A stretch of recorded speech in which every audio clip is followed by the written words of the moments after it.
आवश्यकता के अनुसार हम पढ़ते जाएंगे एक एक करके। मैं 3 पद को पढ़ना चाहता हूँ। जब वह जैतून पहाड़ पर बैठा था तो चेलों ने एकांत में उसके पास आकर कहा, हमें बता कि ये बातें कब होगी, तेरे आने का और जगत के अंत का क्या चिन्ह होगा। आज के संदेश का शीर्षक है the sign of second coming, प्रभु यीशु मसीह के द्वितीय आगमन का चिन्ह। इस संसार में आज से 2020 साल पहले प्रभु यीशु मसीह मानव का देह धारण किया। पहली बार जब प्रभु यीशु मसीह इस धरती पर प्रकट हुआ तो आज से 2020 साल पहले वो मनुष्य के रूप में यहूदिया की बैतलहम में पैदा हुआ और स्वर्गदूत ने चरवाहों को संदेश दिया, देखो मैं तुम्हें बड़े आनंद का सुसमाचार सुनाता हूँ जो सब लोगों के लिए होगा कि आज की रात दाऊद के नगर में तुम्हारे लिए एक उद्धारकर्ता जन्मा है और इसका यह पता है कि तुम एक बालक को कपड़े में लिपटा हुआ और चरनी में पड़ा हुआ पाओगे। बड़े आनंद का समाचार है, आनंद का सुसमाचार है। आज हम समाचार पत्र को पढ़ते हैं, समाचार को सुनते हैं तो हर जगह से हमें दुखद समाचार मिलता है, शोक का समाचार मिलता है, निराशा और व्याकुलता का समाचार हमको प्राप्त होता है। परंतु स्वर्गदूत ने जो संदेश सुनाया वो बड़े आनंद का सुसमाचार है कि तुम्हारे लिए परमेश्वर ने एक उद्धारकर्ता को भेजा है। सुसमाचार क्या है? अच्छी खबर क्या है? अच्छी खबर यह है कि आज से 2020 साल पहले इस दुनिया में प्रभु यीशु मसीह मेरे लिए, आपके लिए, सारे मानव जाति के लिए मानव का देह धारण किया, हमारे लिए दुख सहा, हमारे पापों के लिए वो क्रूस पर अपना प्राण दिया, अपना लहू बहाया, हमारे लिए वो मार दिया गया, हमारे लिए वो गाड़ दिया गया और हमारे लिए मुर्दों में से जी उठा है। ये सुसमाचार है। प्रभु यीशु मसीह मेरे लिए आया, मेरे लिए मारा गया, मेरे लिए गाड़ दिया गया और मेरे लिए मुर्दों में से जी उठा। ये सुसमाचार है। और प्रभु यीशु मसीह जी उठने के बाद 40 दिनों तक पक्के प्रमाणों के साथ अपने आप को दिखाई देता रहा। 40 दिनों तक पक्के प्रमाणों के साथ प्रभु यीशु मसीह दिखाई दिया और उसके बाद वो बादलों पर उठा लिया गया। और जब बादलों पर उठा लिया गया तो स्वर्गदूत ने घोषणा किया कि हे गलीली पुरुषों, तुम क्या देख रहे हो?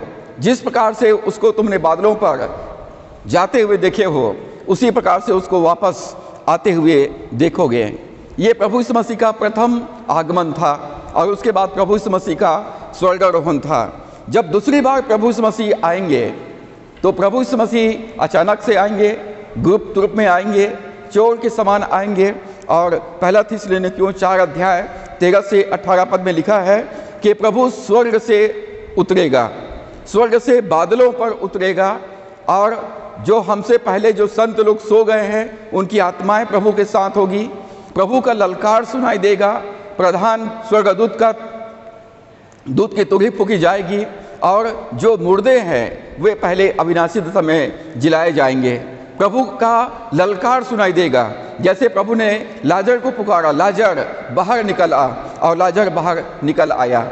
जब दूसरी बार प्रभु यीशु मसीह आएगा तो बादलों पर आएगा, बादलों पे आएगा, मरे हुओं की आत्माएं उसके साथ होगी, वे अपने अपने कब्र में प्रवेश करेंगे और वो अविनाशी दशा में उनका पुनरुत्थान होगा। और जो जीवित है वो बदल जाएंगे और हवा में, बादलों में प्रभु से मिलेंगे। यूहन्ना 14 अध्याय में प्रभु ने कहा, तुम्हारा मन व्याकुल ना हो, तुम परमेश्वर पर विश्वास करते हो तो मुझ पर भी विश्वास करो। मैं पिता के पास जा रहा हूँ और पिता के पास तुम्हारे लिए मैं जगह तैयार करूँगा ताकि जहाँ मैं रहता हूँ वहाँ तुम भी रहो। कलीसिया उठा लिया जाएगा।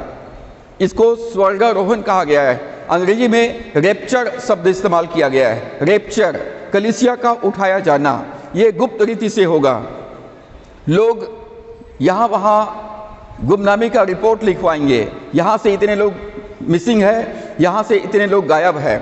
और इस प्रकार से इस संसार में धर्मी लोग उठा लिए जाएंगे और प्रभु के साथ वे बादलों में मिलेंगे।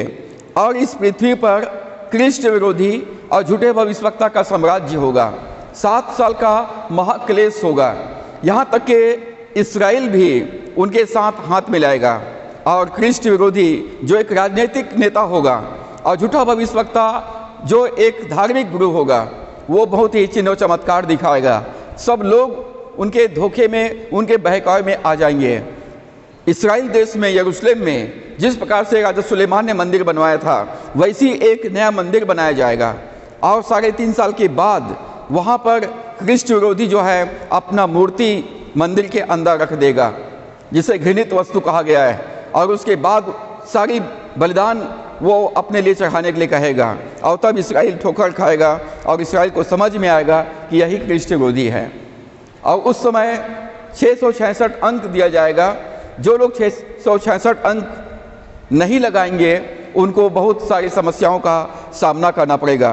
तो कलीसिया के उठाए जाने के बाद इस पृथ्वी पर महाक्लेश होगा 7 वर्ष का, झूठा भविष्यवक्ता और ख्रिस्ट विरोधी का साम्राज्य होगा। और 7 साल के महाक्लेश के बाद प्रभु यीशु मसीह का सेकंड कमिंग होगा। वे श्वेत घोड़े पर सवार होकर आएंगे। प्रकाशित वाक्य 19 अध्याय और 20 अध्याय में इसका वर्णन पाया जाता है। और स्वर्गीय सेना उनके साथ होगी और प्रभु यीशु मसीह इस पृथ्वी पर जब आएंगे, इस पृथ्वी पर आएंगे तो प्रभु यीशु मसीह झूठा भविष्यवक्ता और ख्रिस्ट विरोधी को नरक में डाल देंगे, आग के झील में डाल देंगे। ख्रिस्ट विरोधी और झूठा भविष्यवक्ता ये नरक के पहले नागरिक होंगे और शैतान को 1000 साल के लिए जंजीर से बांधकर अथाह कुंड में डाल दिया जाएगा और इस पृथ्वी पर 1000 साल का प्रभु यीशु मसीह का राज्य होगा। ये प्रभु यीशु मसीह का सेकंड कमिंग है। पहली बार प्रभु यीशु मसीह यहूदिया के बैतलहम में जन्म लिया। दूसरी बार प्रभु यीशु मसीह बादलों में आएंगे, जिसे स्वर्गारोहण कहा गया है। और तीसरी बार प्रभु यीशु मसीह इस पृथ्वी पर आएगा, जिसे बाइबल में द्वितीय आगमन या सेकंड कमिंग कहा गया है। प्रभु यीशु मसीह ने कहा, जागते रहो और हर समय प्रार्थना करते रहो, तुम तैयार रहो, मैं तुम्हें लेने के लिए आने वाला हूँ। और उसके बाद जब प्रभु हमें लेके जाएंगे तो इस पृथ्वी पर महाक्लेश होगा। और जब हम प्रभु यीशु मसीह इस पृथ्वी पर द्वितीय आगमन होगा तो हम प्रभु के साथ होंगे, स्वर्गीय सेना के रूप में हम प्रभु के साथ होंगे और इसी पृथ्वी पर प्रभु यीशु मसीह का साम्राज्य होगा और हम सब प्रभु यीशु मसीह के साथ उसके राज्य में भागी बनेंगे। तो यहाँ पर चेलों ने यीशु मसीह से 2 प्रश्न पूछे, तेरे आने का क्या चिन्ह होगा और जगत के अंत का क्या चिन्ह होगा। और प्रभु यीशु मसीह ने अपने आगमन का चिन्ह बताया है, जो मत्ती 24 अध्याय में पाया जाता है। पहला चिन्ह है जो 4 और 5 पद में है।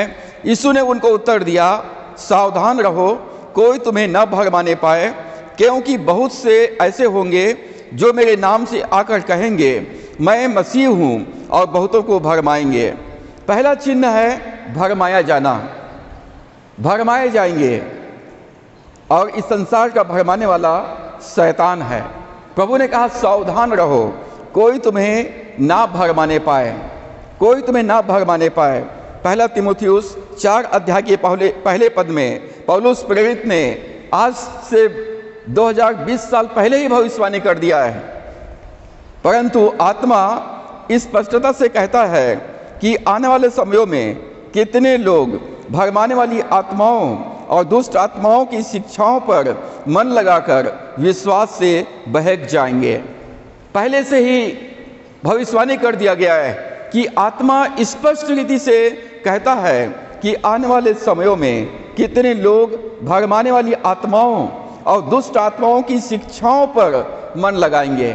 आज लोग बाइबल की शिक्षा को सुनना नहीं चाहते, बाइबल पढ़ना नहीं चाहते, उनको मनोरंजन चाहिए, चिन्ह चमत्कार चाहिए, आश्चर्यक्रम चाहिए, भविष्यवाणी चाहिए, लेकिन परमेश्वर के वचन को मनन करना नहीं चाहते और इसलिए लोग भरमाने में आएंगे, भरमाने वाली आत्माओं के बहकावे में आएंगे और वो दुष्ट आत्माओं की शिक्षा पर मन लगाएंगे।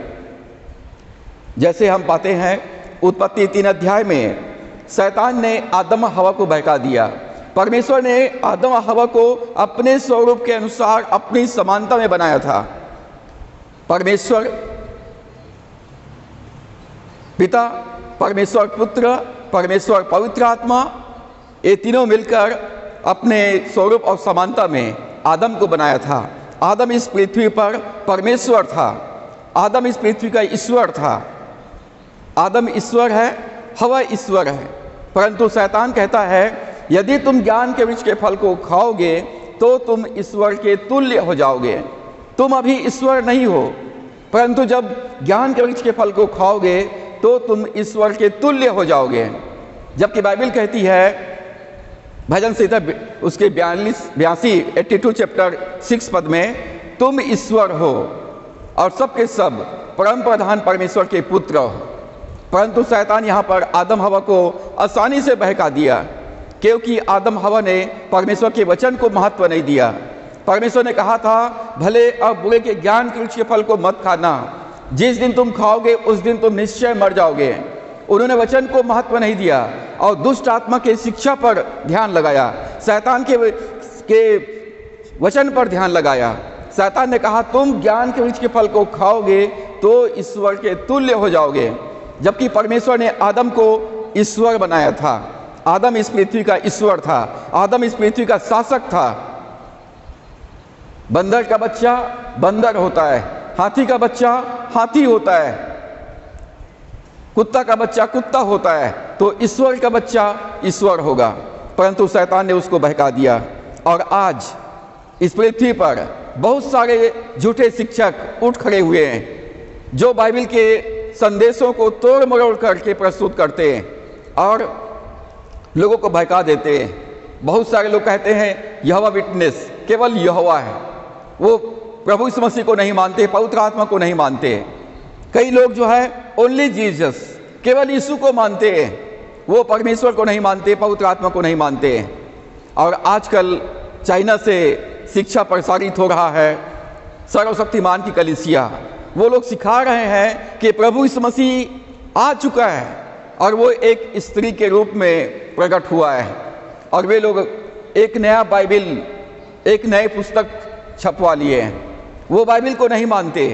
वो कहते कि ये समय बाइबल का जो वचन है वो समाप्त हो गया है, जबकि बाइबल के बारे में स्वयं प्रभु यीशु मसीह ने कहा आकाश और पृथ्वी टल जाएंगे परंतु मेरा वचन कभी नहीं टलेगा। भजन संहिता में लिखा है तेरा वचन आकाश में स्थिर कर दिया गया है। परमेश्वर का वचन कभी भी नहीं टलता, परंतु ये परमेश्वर के वचन को नहीं मानते। प्रिय मित्रों, यदि आज आप वचन में बने नहीं रहेंगे तो सच्चाई को कभी भी नहीं जान पाएंगे। यदि आप ऊपर ऊपर से मसीह विश्वासी बने रहेंगे तो सच्चाई को कभी नहीं जान पाएंगे और झूठे शिक्षक, झूठे भविष्यवक्ता लोग आपको आसानी से बहका सकते हैं। दुनिया में बहुत सारे मसीह विरोधी हैं जिन्होंने मसीह होने का दावा किया है। पौलुस प्रेरित गलतियों 1 अध्याय 6 से 9 पद में कहता है मुझे आश्चर्य होता है कि तुम लोग बहुत इतने जल्दी सुसमाचार को छोड़ करके दूसरी शिक्षाओं पर ध्यान लगा रहे हो, जबकि दूसरा सुसमाचार है ही नहीं।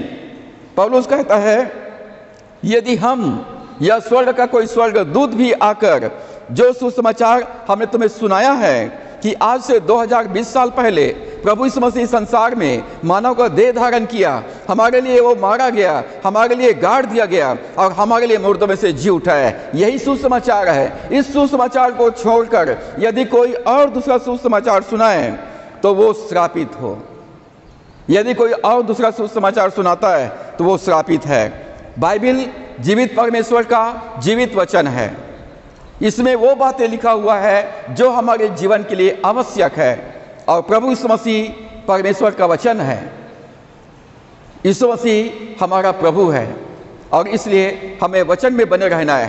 प्रभु यीशु ने कहा यदि तुम मेरे वचन में बने रहोगे तो सचमुच मेरे चेले ठहरोगे, तुम सत्य को जानोगे और सत्य तुम्हें स्वतंत्र करेगा, सत्य तुम्हें स्वतंत्र करेगा।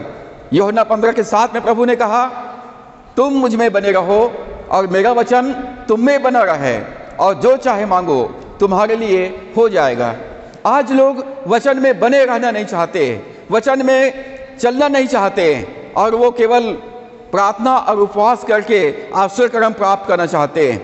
और जब प्रभु उनके जीवन में आश्चर्यक्रम नहीं करता तो वो दूसरे के बहकावे में आ जाते हैं। तो पहला साइन प्रभु यीशु मसीह के आगमन का है, वो है भरमाया जाना। और भरमाए इसलिए जाएंगे लोग वचन पर बने नहीं रहते इसलिए। दूसरी बात, जो 6 और 7 पद में है, तुम लड़ाइयाँ और लड़ाइयों की चर्चा सुनोगे तो घबरा न जाना, क्योंकि इनका होना अवश्य है, परंतु उस समय अंत न होगा। क्योंकि जाति पर जाति और राज्य पर राज्य चढ़ाई करेगा और जगह जगह अकाल पड़ेंगे और भूकंप होंगे। बाइबल कहती है लड़ाइयों और लड़ाइयों की चर्चा सुनोगे। पिछले दिनों में इराक ने कुवैत पर कब्जा कर लिया और बाद में फिर अमेरिका ने इराक के ऊपर हमला किया। इजराइल और सीरिया के बीच में युद्ध होते रहता है और अभी वर्तमान में रूस ने यूक्रेन के ऊपर में हमला कर दिया है और इस प्रकार से विश्व में कहीं न कहीं युद्ध चलते रहता है। हमारे बीच में भी, हमारे हृदय में भी, परिवारों में भी, समाज में भी आंतरिक युद्ध चलते रहता है। ये प्रभु यीशु मसीह के आगमन का चिन्ह है। तुम लड़ाइयों और लड़ाइयों की चर्चा सुनोगे। आज घर घर में, परिवार में, समाज में, राज्य राज्य में, देश देश के ऊपर युद्ध चल रहा है। और तीसरा जो चिन्ह प्रभु ने दिखाया, प्राकृतिक आपदाएं, जगह जगह अकाल पड़ेंगे, भोजन की कमी होगी, आत्मिक अकाल भी होगा। परमेश्वर वचन को प्रचार करने के लिए, वचन को पढ़ने के लिए, वचन को ले जाने के लिए मनाही हो जाएगी और आत्मिक अकाल पड़ जाएगा, जगह जगह अकाल होएगा। महामारी होगी, बहुत सारी महामारी हम झेल रहे हैं। अभी वर्तमान में कोरोना वायरस जो है, तीसरा लहर को हमने झेला है और अभी भी वो चारों तरफ फैला हुआ है, पूरी तरह से समाप्त नहीं हुआ है। भूकंप होंगे, पृथ्वी जो है कांपने लगेगा, डोलने लगेगा, पृथ्वी अपना मुंह खोल देगा और पूरे सामानों को अपने अंदर समा लेगा। ये प्राकृतिक आपदाएं प्रभु यीशु मसीह के आगमन का चिन्ह है। और चौथी चिन्ह जो है पद 9 में लिखा है, तब वे क्लेश देने के लिए तुम्हें पकड़वाएंगे, तुम्हें मार डालेंगे और मेरे नाम के कारण सब जातियों के लोग तुमसे बैर रखेंगे। ये जो प्रभु यीशु मसीह के आगमन का सिम्टम्स है, चिन्ह है, वे तुम्हें क्लेश देने के लिए, तुम्हें दुख देने के लिए तुम्हें गिरफ्तार करेंगे, तुम्हें मार डालेंगे। और यीशु मसीह के को मानते हैं, प्रभु की आराधना करते हैं, प्रभु की सेवा करते हैं, इस कारण सब जाति के लोग तुमसे घृणा करेंगे। कई बार हमको समझ में नहीं आता है, हम अच्छे से काम करते हैं, अच्छे से व्यवहार करते हैं, अपना काम ईमानदारी के साथ करते हैं, फिर भी हमारे सहकर्मी हमसे प्रेम नहीं करते, हमारा आदर नहीं करते और हमारे विरोध में बातें करते हैं, हमसे नफरत और घृणा करते हैं। वो इसलिए ऐसा क्योंकि हम प्रभु यीशु मसीह के मानने वाले हैं और इसलिए शैतान हमसे घृणा करता है। सब जाति के लोग तुमसे घृणा करेंगे। बाइबल में लिखा है कि वो तुम्हें क्लेश दिलाने के लिए तुम्हें गिरफ्तार करेंगे, तुम्हें मार डालेंगे, तुमसे बैर रखेंगे, तुम्हें बेइज्जत करेंगे, तुम्हें गिरफ्तार करेंगे, तुम्हें सताएंगे। बाइबल कहती 2 तीमुथियुस 3 के 12 पद में, जितने लोग मसीह यीशु में भक्ति के साथ जीवन व्यतीत करना चाहते हैं वे सब सताए जाएंगे। यदि आप एक मसीह विश्वासी हैं, प्रभु के भक्त हैं, तो बाइबल डिक्लेयर करती है जितने मसीह यीशु में भक्तिमय जीवन व्यतीत करना चाहते हैं वे सब सताए जाएंगे। यदि मेरे और आपके जीवन में सताव नहीं है, शैतान जो है शांत है, इसका मतलब ये है कि आप प्रभु के साथ नहीं चल रहे हैं, प्रभु का काम नहीं कर रहे हैं और इसलिए शैतान आपकी चिंता नहीं कर रहा है, जबकि शैतान ओवर टाइम ड्यूटी कर रहा है। यदि आप भक्तिमय जीवन व्यतीत करेंगे, प्रभु की सेवा करेंगे, तो शैतान निश्चय रुकावट डालने के लिए अपने दूतों को वो आज्ञा देगा। और जब आपके जीवन में क्लेश और उपद्रव आए, धार्मिकता के कारण से सताए जाए, तो प्रभु ने मत्ती 5 अध्याय में कहा, धन्य हो तुम जो धार्मिकता के कारण सताए जाते हैं, क्योंकि स्वर्ग राज्य उन्हीं का है। धन्य हो तुम जब मनुष्य मेरे कारण तुम्हारी निंदा करे और सताए और झूठ बोल बोल कर तुम्हारे विरोध में सब प्रकार की बुरी बात कहे, तब आनंदित और मगन होना, क्योंकि तुम्हारे लिए स्वर्ग में बड़ा फल है। जब सताए जाते हैं, झूठ बोल बोल कर तुम्हारा निंदा और अपमान किया जाता है, प्रभु के लिए आप जब दुख उठाते हैं तो प्रभु कहता है तुम आनंदित और मगन होना, क्योंकि तुम्हारे लिए स्वर्ग राज्य में बड़ा प्रतिफल है। इस संसार में यदि हम आदर के योग्य नहीं तो अनादर के योग्य तो ठहरे। यदि प्रभु यीशु मसीह के लिए हम दुख उठाते हैं तो प्रभु यीशु मसीह के साथ हम महिमा के भी भागी बनेंगे।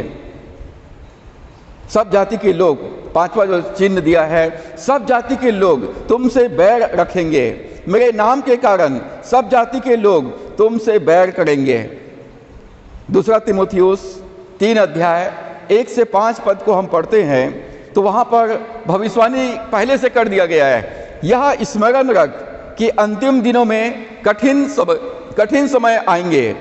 यह स्मरण रख कि अंतिम दिनों में कठिन समय आएंगे। हम लोग अंत के दिनों में हैं, बहुत कठिन समय है। और कठिन समय क्यों है? The characters of the last days. अंत के दिनों में लोगों का चरित्र बिगड़ जाएगा, अंत के दिनों में लोगों का व्यवहार बदल जाएगा, लोगों का जीवन शैली बदल जाएगा, और इसलिए बड़ा कठिन समय होगा। कठिन समय क्यों होगा? क्योंकि लोग स्वार्थी होंगे, वो केवल अपनी चिंता करेंगे, अपने हित की बातें करेंगे, अपने हक की लड़ाई लड़ेंगे। लवर्स ऑफ सेल्फ, वो स्वयं से प्यार करने वाले होंगे। फिलिपियों 2:4 में पौलुस कहता है, हर एक अपने हित की नहीं वरन दूसरों के हित की भी चिंता करें। यदि आप मसीह विश्वासी हैं, आप बचाए गए हैं, तो हमें दूसरों की चिंता करना है जो प्रभु को नहीं जानते, उनके लिए प्रार्थना करना है। यदि आपकी जरूरतें पूरा हुआ है, आप आशीषित हैं, तो उन लोगों की चिंता करें जो नीडी है, जो ज़रूरतमंद है, और उनके लिए हमको प्रार्थना करना है कि प्रभु उनके भी जीवन में काम करें और उनके भी आवश्यकताओं को पूरा करें। परंतु आज लोग सिर्फ अपने बारे में सोचते हैं, अपने बारे में ही सोचते, स्वार्थी होंगे।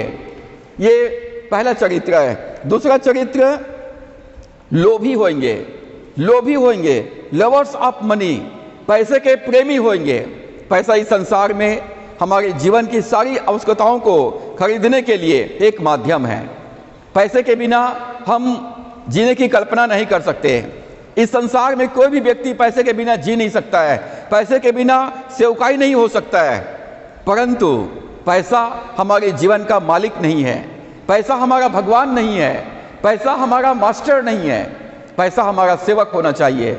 लेकिन आज लोग पैसे के लिए अपना ईमान, अपना धर्म, अपना सब कुछ दांव पे लगा देते हैं। पैसा हमारा सेवक है। इब्रानियों 13 अध्याय 5 पद में प्रभु ने कहा, तुम्हारा स्वभाव लोभ रहित हो और जो तुम्हारे पास है उसी पर संतोष करो।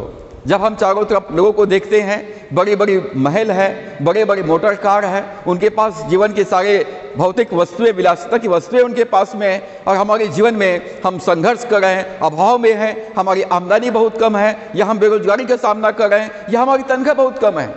और ऐसे परिस्थितियों में हमारे मन में एक फ्रस्ट्रेशन आ जाता है।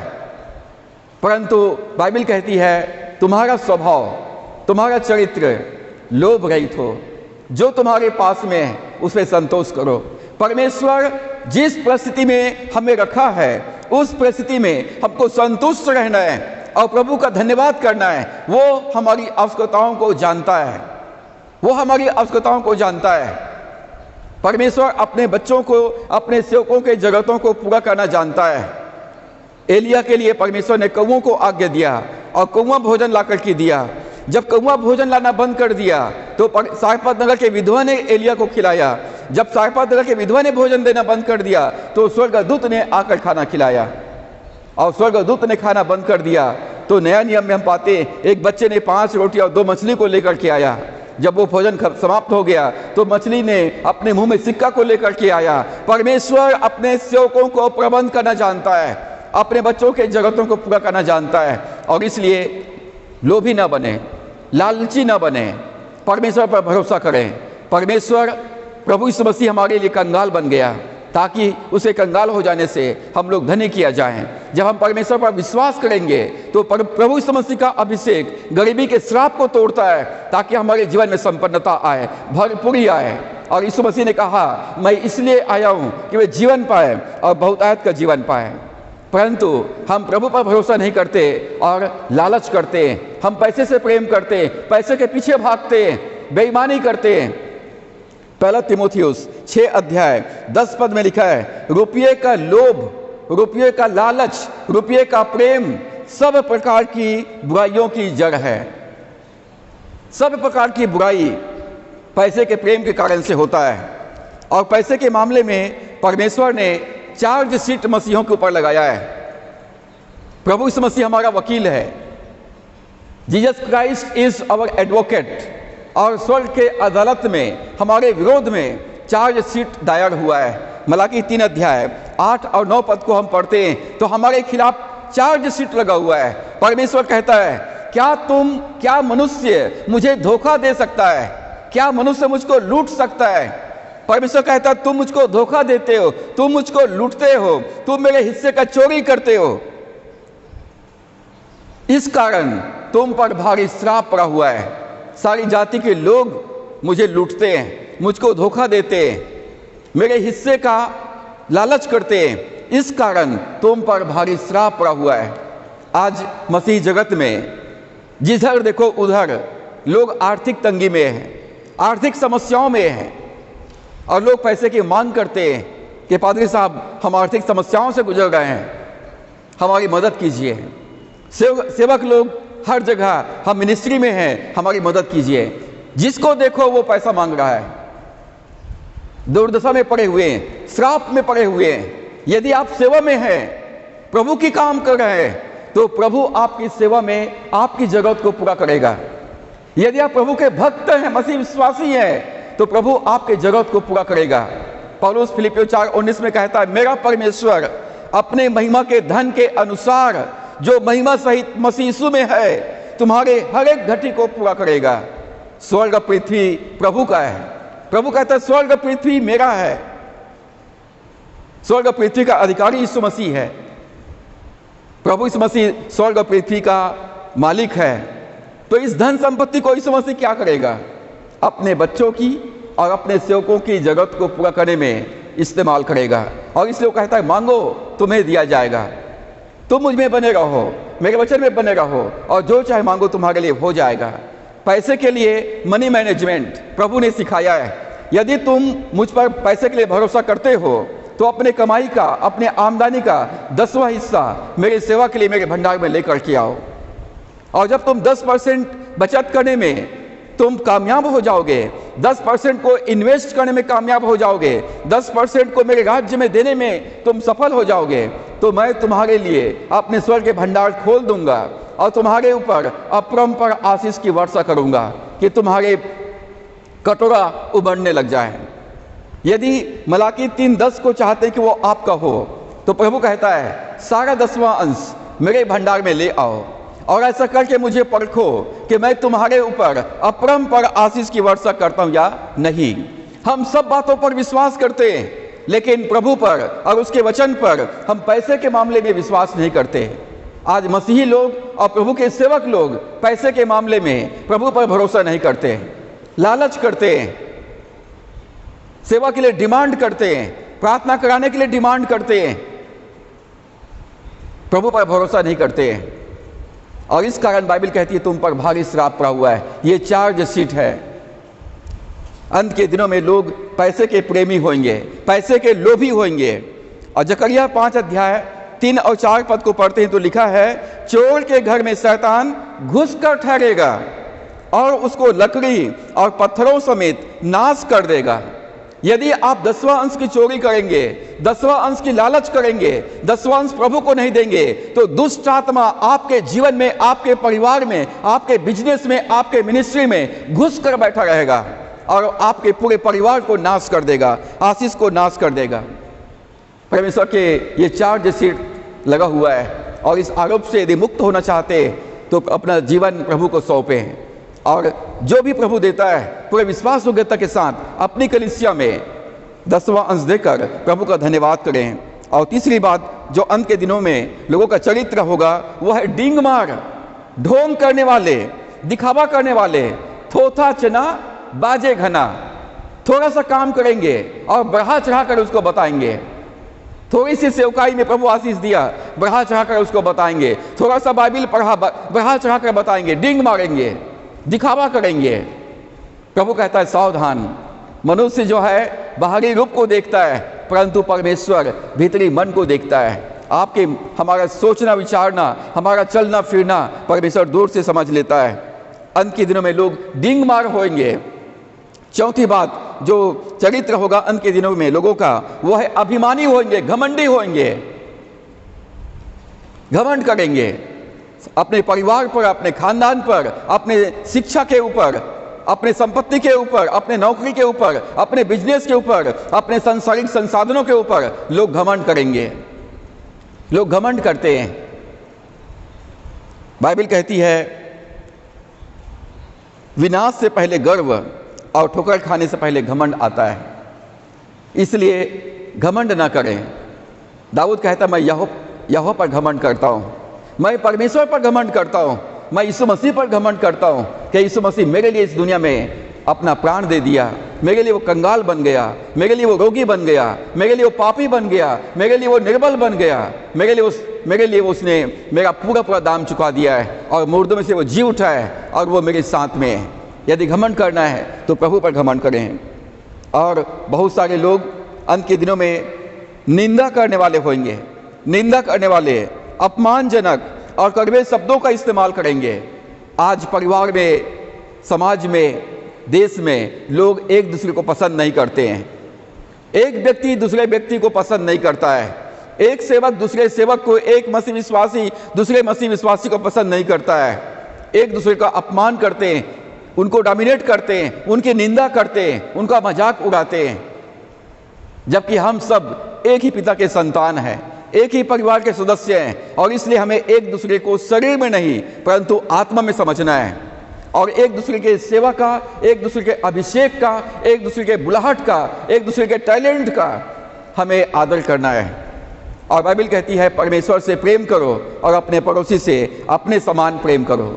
लेकिन हम प्रेम तो नहीं करते, लेकिन निंदा अवश्य करते हैं, अपमान अवश्य करते हैं और उनके बारे में बुरी बुरी बातें बोलकर लोगों को भी उनके विरोध में कर देते हैं। ये अंत के दिनों में लोगों का स्वभाव, लोगों का चरित्र ऐसा होगा, वे निंदा करने वाले होंगे। और माता पिता की आज्ञा टालने वाले, माता पिता की आज्ञा टालने वाले होंगे। इफिसियों 6 अध्याय 1 से 3 पद में लिखा है प्रभु में अपने माता पिता के आज्ञाकारी बनो, क्योंकि इसके साथ प्रतिज्ञा भी है जिससे तेरा भला हो और तू धरती पर बहुत दिन जीवित रहे। प्रभु में अपने माता और पिता का आदर करो। हमारे शारीरिक माता पिता हमारे मम्मी पापा जिन्होंने हमको जन्म दिया, और कलीसिया में हमारे आत्मिक माता पिता, हमारे पासवान का परिवार पासवान होता है। कलीसिया में हमारे आत्मिक पिता हमारा पासवान होता है। लेकिन आज कलीसिया अपने पिता का, अपने आत्मिक पिता का, अपने अगुओं का आदर करना नहीं चाहते, उसके अधीन रहना नहीं चाहते, उनके साथ चलना नहीं चाहते, उनको डोमिनेट करते हैं, उनको नीचे दिखाने का प्रयास करते हैं और वो चाहते हैं कि अगुआ कलीसिया की बात माने, पासवान लोगों की बात माने, मंडली की बात माने। नहीं तो लोग जो है या तो पासवान का ट्रांसफर कर देंगे या कलीसिया छोड़ देंगे। और इस प्रकार से कलीसिया में बड़े नुकसान पहुंचाते हैं, संगति में को हानि पहुंचाते हैं। ये अंत के दिनों की घटनाएं हैं। आज हर कलीसियाओं में बड़ी गड़बड़ी चल रही है। लोग अपने आत्मिक पिता का आदर करना नहीं चाहते, उनके अधीन रहना नहीं चाहते, उनके साथ मिलकर सेवा करना नहीं चाहते, जबकि बाइबल कहती है प्रभु में अपने माता पिता का आदर करो जिससे तेरा भला हो। दूसरा इतिहास 20 अध्याय के 20 पद में राजा यहोशापात ने यहूदियों से कहा, इस्राएलियों से कहा, हे यरूशलेम के निवासियों, अपने परमेश्वर यहोवा पर भरोसा करो, तब तुम सचकेस होगे, और परमेश्वर के सेवकों की, उसके नबियों की प्रतिति करो, तब तुम कृतार्थ हो जाओगे। मतलब परमेश्वर पर भरोसा करें और परमेश्वर के सेवकों पर भरोसा करें, परमेश्वर का आदर करें और उसके सेवकों का आदर करें। परमेश्वर का आज्ञा पालन करते हैं तो परमेश्वर के सेवकों का भी आदर, उसके आज्ञाओं का पालन करें, उससे प्रेम करें, तभी आपके जीवन में सफलता आएगी और संपन्नता आएगी। पहला शमूएल 2:20 में परमेश्वर कहता है जो मेरा आदर करे मैं उनका आदर करूंगा, और जो मुझे तुच्छ जाने वे छोटे समझे जाएंगे। यदि आप, प्रभु यीशु ने कहा जब अपने सेवकों को भेजा, चेलों को भेजा, जो तुम्हारी आदर करता है वो मेरी आदर करता है, जो तुम्हें ग्रहण करता है वो मुझे ग्रहण करता है, जो तुम्हें तुच्छ जानता है वो मुझे तुच्छ जानता है। और यदि आप प्रभु के सेवकों का, प्रभु के पासवानों को तुच्छ समझते हैं, उनका आदर नहीं करते, तो प्रभु बाइबल कहती है, परमेश्वर कहता है, जो मेरा आदर करता है मैं उनको आदर करूंगा, और जो मुझे तुच्छ जाने वे आशीष पाने के लिए अयोग्य समझे जाएंगे। आशीष पाने के लिए वो अयोग्य समझे जाएंगे। और इसलिए प्रभु में अपने माता पिता का आदर करें। अंत के दिनों में लोग अपने माता पिता का आज्ञा टालने वाले होंगे। और लिखा है अनथैंकफुल, कृतज्ञ हो गए। कितना भी भलाई परमेश्वर करे, कितना भी आशीष परमेश्वर दे, लेकिन लोग परमेश्वर का धन्यवाद नहीं करेंगे। माता पिता अपने बच्चों के लिए अपना अंतिम निवाला न्यौछावर कर दे, परंतु बच्चे अपने माता पिता के लिए धन्यवादित नहीं रहेंगे। अंत के दिनों में लोग कृतज्ञ होंगे, धन्यवाद नहीं देंगे, अनथैंकफुल होंगे, नमक हराम होंगे, उनको नमक नहीं लगेगा। पहला थिस्सलुनीकियों 5:18 में लिखा है, हर बात में धन्यवाद करो, क्योंकि तुम्हारे लिए मसीह यीशु में परमेश्वर की यही इच्छा है। लोग बोलते हैं कि भविष्यवक्ता साहब, पास्टर साहब, मेरे लिए प्रार्थना करके बताओ परमेश्वर की क्या इच्छा है। तो आज मैं आपके लिए भविष्यवाणी करना चाहता हूं, तुम्हारे लिए परमेश्वर की यह इच्छा है कि हर परिस्थिति में, हर परिस्थितियों में, हर जगह, हर बातों के लिए परमेश्वर का धन्यवाद कीजिए। ये चमत्कार की कुंजी है।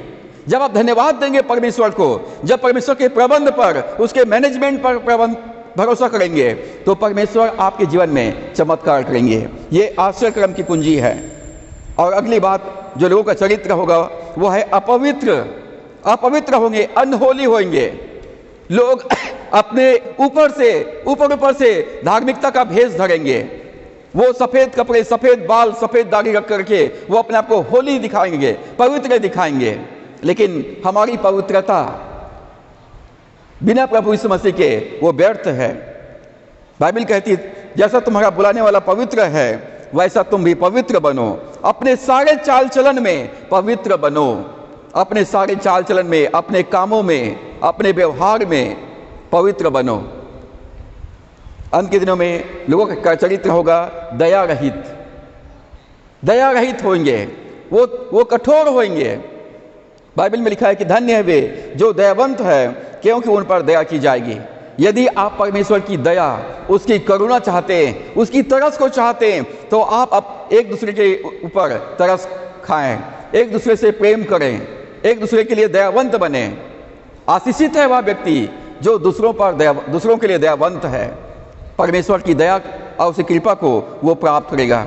मैं प्रतिदिन अपने जीवन में परमेश्वर का प्रेम, उसकी कृपा, उसकी अनुग्रह चाहता हूँ। और इसके लिए मुझे प्रतिदिन अपने संगी मनुष्य से, अपने पड़ोसी से, अपने भाई बहनों से मुझको प्रेम करना होगा। अंत के दिन में लोगों का चरित्र होगा क्षमा रहित। परमेश्वर हमारे अपराध को क्षमा करता है, लेकिन हम अपने अपराधियों के अपराध को क्षमा नहीं कर पाते हैं। क्षमा रहित होंगे। हमारी गलतियों को लोग बार बार दोहराएंगे, बार बार हमको याद दिलाते रहेंगे, तुमने ऐसा किया, तुमने ऐसा किया। जबकि प्रभु यीशु मसीह ने हमारे अपराध को क्षमा किया, हमारे अपराध को मिटा दिया, हमारे अपराध को दूर कर दिया। वो कहता है तुम निर्दोष हो, तुम अब पवित्र हो, अब तुम दोष मुक्त किए गए हो, अब तुम धर्मी हो यीशु मसीह में। लेकिन लोग हमारी गलतियों को बार बार हमें दोहराते रहेंगे, क्षमा रहित होंगे। जैसा प्रभु ने हमारे अपराध क्षमा किया है, वैसे एक दूसरे के अपराध को क्षमा करें। और अंत के दिन में लोग दोष लगाने वाले होंगे। दोष लगाना ये शैतान का काम है। दोष लगाने वाला शैतान है। और जब हम दोष लगाते हैं तो हम शैतान का एजेंट बन जाते हैं। जब अपने भाई बहनों के ऊपर, अपने पासवान के ऊपर, सेवकों के ऊपर जब दोष लगाते हैं तो हम शैतान का एजेंट बन जाते हैं। और ये अपोजिट फोर्स हमारे जीवन में, वो हमारी प्रार्थनाओं का उत्तर को प्राप्त करने के लिए रुकावट बन जाता है। और जब हम दोष लगाते हैं तो शैतान हमारे जीवन में प्रवेश कर जाता है और हमारे जीवन को बर्बाद कर देता है। आपको लगता है कि मैं बहुत धर्मी हूँ, मैं बहुत प्रार्थना करता हूँ, बहुत बाइबल पढ़ता हूँ, और आप मसीह विश्वासियों के ऊपर, सेवकों के ऊपर दोष लगाते हैं। दोष लगाने वाली आत्मा आपके जीवन में है, दुष्ट आत्मा आपके जीवन में प्रवेश कर जाएगा और आपके जीवन को बर्बाद कर देगा, आपको पता नहीं चलेगा। ये अंत के दिनों का सिम्टम्स है। और इसलिए प्रभु ने कहा दोष मत लगाओ कि तुम पर भी दोष न लगाया जाए। अंत के दिनों में लोगों का चरित्र होगा असंयमी होंगे। वो अपने भावनाओं के ऊपर, अपने इमोशंस के ऊपर, अपने शरीर के ऊपर, अपनी आत्मा के ऊपर कंट्रोल नहीं कर पाएंगे। जबकि बाइबल कहती है 2 तीमुथियुस 1:7 में, परमेश्वर ने हमको भय की आत्मा नहीं दिया है परंतु प्रेम, सामर्थ और संयम की आत्मा दिया है। परमेश्वर ने हमको संयम की आत्मा दिया है। पवित्र आत्मा हमको संयम, सेल्फ कंट्रोल हमको प्रदान करता है। हम अपने आत्मा के ऊपर, अपने भावनाओं के ऊपर, अपने सोच, अपने विचार के ऊपर, अपने मन के ऊपर हम नियंत्रण कर सकते हैं। हम संयम के साथ पवित्र जीवन व्यतीत कर सकते हैं, धार्मिकता के साथ जीवन व्यतीत कर सकते हैं। हम संयम के साथ हम अपने सीमित संसाधन में भी हम प्रभु की महिमा कर सकते हैं। और इसलिए परंतु अंत के दिनों में लोग असंयमी होंगे और कठोर होंगे। पवित्र आत्मा कहता है यदि आज तुम उसका शब्द सुनो तो अपने मन को कठोर ना करो। लोगों ने अपना मन कठोर कर लिया है, अपने हृदय कठोर कर लिया है। वचन कितना भी प्रचार करो, कितना भी सिखाओ, लेकिन लोग वचन को ग्रहण नहीं करेंगे। और जो पथरीली भूमि पर जो बीज बोया गया वो सूर्य के प्रकाश, सूर्य के तेज से बहुत जल्दी मुरझा जाता है, वो फल नहीं ला पाता है। यदि आपने अपना हृदय परमेश्वर के लिए, उसके राज्य के लिए, सुसमाचार के लिए, आज्ञाकारिता के लिए कठोर कर लिए हैं और ऊपर से मसीह बने हुए हैं, तो परमेश्वर के राज्य में आशीष नहीं पाएंगे। परमेश्वर का वचन आपके भीतर में प्रवेश नहीं कर पाएगा। और अंत के दिनों में लोगों का मन कठोर हो गया है, अपने हृदय कठोर कर लिए। वो वचन को सुनते हैं बड़े आनंद के साथ, परंतु वचन को मानते नहीं है, वचन को मानते नहीं है। और अंत के दिनों में लोगों का जो चरित्र होगा, भले के बैरी। आप कितना भी भलाई करते गए हैं, लेकिन लोग आपकी बुराई करेंगे। हम भले कामों के लिए सृजे गए हैं और इसलिए हमको बुराई से हारना नहीं है। लोग हमारे साथ बुरा करते हैं परंतु हमको भलाई करना है। लोग श्राप देते हैं, हमको आशीष देना है। लोग हमसे घृणा करते हैं, हमको प्रेम करते रहना है, क्योंकि हम प्रभु के लोग हैं। अंत के दिनों में लोग भले के बैरी होंगे। स्कूल के माध्यम से, हॉस्पिटल के माध्यम से, अनाथ आश्रम के माध्यम से आप कितना भी सेवा करें, लेकिन लोग आपके ऊपर आरोप लगाएंगे। आप लोगों की ज़रूरत को पूरा करेंगे, उनका मार्गदर्शन करेंगे, उनके लिए प्रार्थना करेंगे, लेकिन लोग आपके साथ बैर भावना रखेंगे। शैतान लोगों के मन में उनका चरित्र को बिगाड़ देगा। और आज जगह जगह मसीह सेवकों के साथ, मसीह विश्वासियों के साथ लोग बैर भावना रखते हैं। अंत के दिनों में लोग विश्वासघाती होंगे। आज किसी पर भरोसा नहीं कर सकते। और बाइबल में प्रभु ने हमको सिखाया है, श्रापित है वह व्यक्ति जो मनुष्यों पर भरोसा करता है। श्रापित है वो लोग जो मनुष्यों पर भरोसा करता है। अपने भाई पर भरोसा मत करना, अपने मित्र पर भरोसा मत करना, अपने बेटे बेटी पर, अपने जो तुम्हारी गोद में सोते हैं उन पर भी भरोसा मत करना, ऐसा लिखा है बाइबल में। यदि भरोसा, धन्य है, आशीषित है वह व्यक्ति जिनका भरोसा याकूब के परमेश्वर पर है। परमेश्वर सच्चा है और मनुष्य झूठा है। यहूदा इस्करियोती ने प्रभु यीशु मसीह के साथ विश्वासघात किया। हमें अपने परिवार के प्रति, अपने कलीसिया के प्रति, अपने संस्था के प्रति, अपने देश के प्रति विश्वास योग्य बने रहना है। यदि आप अपने कलीसिया के प्रति विश्वास योग्य नहीं है, केवल मेंबरशिप चर्च में लेकर के रखे हुए हैं, तो आपकी कभी भी आत्मिक उन्नति नहीं हो सकता है। यदि आप परमेश्वर को 10वां अंश नहीं देते उसकी सेवा के लिए, तो कभी भी आपकी प्रार्थना का उत्तर प्राप्त नहीं होगा। आप कभी भी आत्मिक उन्नति आपकी नहीं हो सकेगी। शैतान के भरमाने में ना आए। लोग कहते हैं कि 10वां अंश देना जरूरी नहीं है, 10वां अंश अपने चर्च को देना जरूरी नहीं है। ये दुष्ट आत्मा इनको गुमराह करके रखा हुआ है।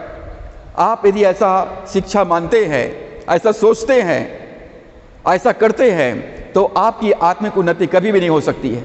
आप परमेश्वर को प्रसन्न नहीं कर सकते हैं। यूहन्ना 15 अध्याय में यीशु ने कहा, तूने मुझे नहीं बुलाया परंतु मैंने तुमको बुलाया है, मैंने तुमको चुना है, तुम्हें नियुक्त किया है ताकि तुम जाकर फल लाओ और तुम्हारा फल बना रहे। जहाँ बुलाया जाना है, जहाँ चुना जाना है, जहाँ नियुक्त किया जाना है, वहाँ पर एक बात देखा जाता है कि वो अपने मालिक के प्रति, अपने स्वामी के प्रति, अपनी नियोक्ता के प्रति, अपने प्रभु के प्रति विश्वास योग्य रहे, विश्वास योग्य बने रहे। विश्वास योग्यता प्रभु मेरे और आपके जीवन में चाहता है। और अंत के दिनों में लोग ढीठ होंगे, वो मुंहजोरी करेंगे, वो बेशरम होंगे, निर्लज्ज होंगे। कितना भी बोलो उनको असर नहीं पड़ेगा। दूसरा तीमुथियुस 4:3 में लिखा है, क्योंकि ऐसा समय आएगा कि लोग खरा उपदेश न सह सकेंगे, पर कानों की खुजली के कारण अपनी अभिलाषाओं के अनुसार अपने लिए बहुतेरे उपदेशक बटोर लेंगे। जो वचन की शिक्षा देता है लोग उसको पसंद नहीं करते, जो उनको कहानी सुनाते, जो उनको उनके मर्जी के अनुसार प्रचार करते, जो उनके मर्जी के अनुसार भविष्यवाणी करते, लोग उनको पसंद करते हैं। अपनी कानों की खुजली के कारण अपने लिए बहुतेरे उपदेशक बटोर लेंगे। आज लोग अपनी कलीसिया में अपने पासबान का सुनना पसंद नहीं करते, वो दूसरों को सुनेंगे जाकर के। अपने कानों के खुजली के कारण से वे भविष्यवक्ताओं के पास जाकर पूछेंगे मेरे लिए भविष्यवाणी कर, और वो भविष्यवक्ता उनके मर्जी के अनुसार भविष्यवाणी करेगा। अंत के दिनों में लोग ढीठ होंगे, मुंहजोरी करेंगे, निर्लज्ज होंगे, घमंडी होंगे, अपने आप पर घमंड करना। यिर्मयाह 9 के 23-24 पद में लिखा है, बुद्धिमान अपने बुद्धि पर घमंड न करे, वीर अपनी वीरता पर घमंड न करे, और धनी अपने धन पर घमंड न करे। यदि कोई घमंड करना चाहता है तो वो प्रभु पर घमंड करे।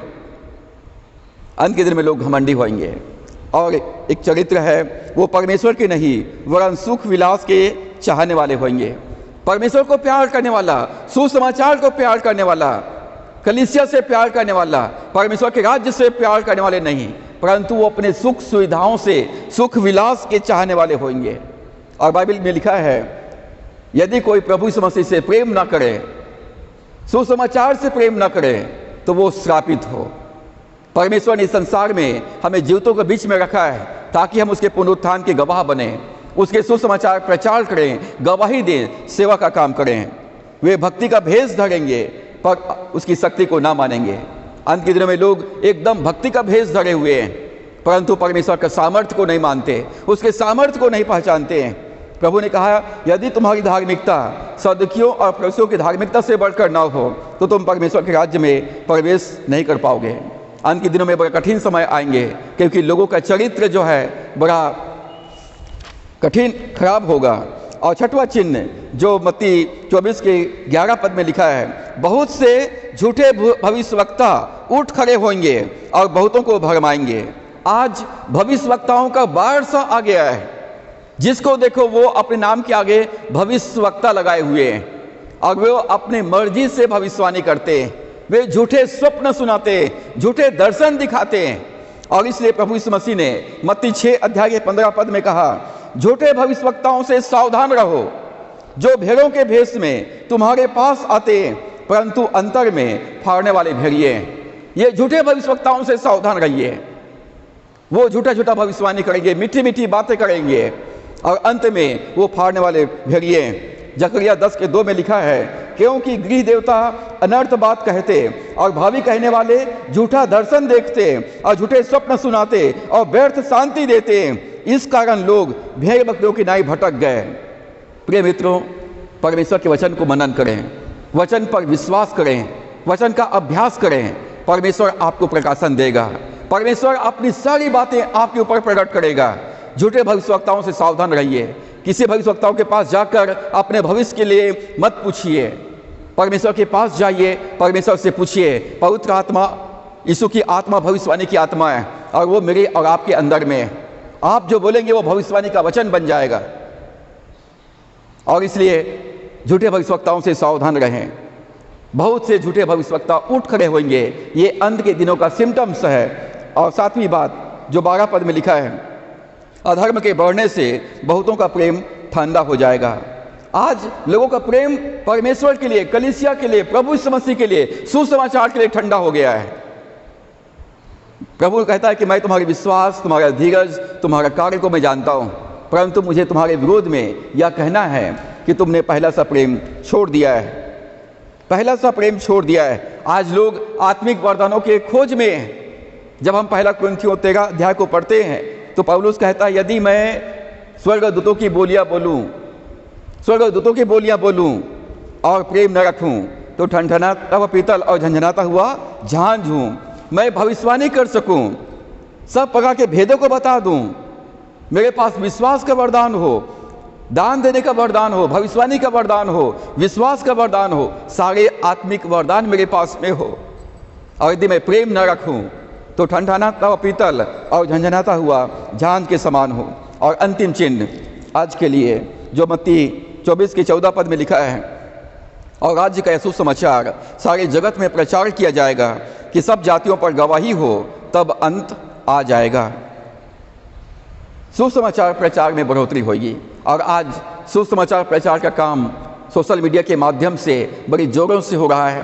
पृथ्वी के छोर तक सुसमाचार फैलाया जा रहा है। प्रभु यीशु ने कहा मत्ती 28:18-20 में, स्वर्ग और पृथ्वी का सारा अधिकार मुझे दिया गया है, इसलिए तुम जाओ और सब जातियों में जाओ, सब देशों में जाओ और मेरे राज्य का सुसमाचार प्रचार करो और उन्हें मेरी सारी बातें मानना सिखाओ। और देखो मैं जगत के अंत तक सदैव तुम्हारे साथ में हूँ, तुम्हारी रक्षा करने के लिए और तुम्हारे लिए प्रबंध करने के लिए। यदि आप सेवक हैं, सुसमाचार प्रचार की सेवा में हैं, तो प्रभु आपके साथ में आपकी रक्षा करने के लिए और आपकी प्रबंध करने के लिए, आपकी आवश्यकताओं को पूरा करने के लिए। इसलिए मनुष्यों की तरफ ना देखें, संस्थाओं की तरफ ना देखें। भजन 121 में दाऊद कहता है, मैं अपनी आंखें पर्वतों की ओर लगाऊंगा, मुझे सहायता कहाँ से मिलेगी? मुझे सहायता परमेश्वर की ओर से मिलता है, यहोवा की ओर से मिलता है जो आकाश और पृथ्वी का करता है। प्रिय मित्रों, हम अंत के दिन में बड़ा कठिन समय आएंगे। लोग दुष्ट आत्माओं की शिक्षाओं पर मन लगाएंगे, भरमाने वाली आत्माओं के बहकावे में आएंगे, झूठे भविष्यवक्ता के बहकावे में आएंगे। और इसलिए प्रभु यीशु ने कहा, जागते रहो और हर समय प्रार्थना करते रहो। जागते रहो और हर समय प्रार्थना करते रहो कि तुम परीक्षाओं में ना पड़ो। मैं शीघ्र आने वाला हूँ, तुम तैयार रहो। परमेश्वर हमारी सहायता करे कि इन वचनों के द्वारा से हम प्रभु के आगमन की तैयारी में रहें और प्रभु का काम करते रहें। परमेश्वर अपने वचन के द्वारा से हम सबको आशीष दें। आइए हम प्रार्थना करें। सर्वशक्तिमान पिता, हम धन्यवाद करते हैं आपके प्रेम के लिए। प्रभु, आज अपने वचन के द्वारा से आपने हमको सिखाया है कि मैं तुम्हें लेने के लिए आने वाला हूँ, ताकि जहाँ मैं रहूँगा वहाँ तुम भी मेरे साथ में रहो। और इसलिए तुम जागते रहो और प्रार्थना करते रहो, मेरे सुसमाचार प्रचार का काम करते रहो। तुम डरो मत, घबराओ मत। अंत के दिनों में बड़ा कठिन समय आएंगे, लोगों का चरित्र बिगड़ जाएगा, लोग स्वार्थी होंगे, अभिमानी होंगे, निंदक होंगे, दोष लगाने वाले होंगे, विश्वासघाती होंगे, भरमाने वाले आत्माएं के मन भरमाने वाले लोग होंगे, झूठे भविष्यवक्ता उठ खड़े होंगे।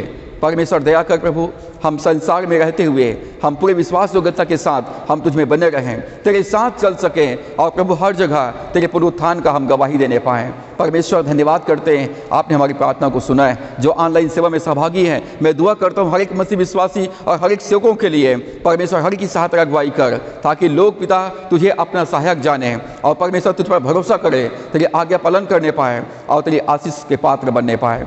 सारी महिमा आपको देते हुए विनती उद्धार करता प्रभु यीशु के नाम से मांगते हैं, आमीन। अब हमारे परमेश्वर पिता का प्रेम, प्रभु यीशु मसीह का अनुग्रह, पवित्र आत्मा की संगति और सहभागिता वचन को सुनने वाले मानने वाले हर एक विश्वासी हर एक सेवकों के ऊपर अब से लेकर युगान युग तक होती रहे, आमीन।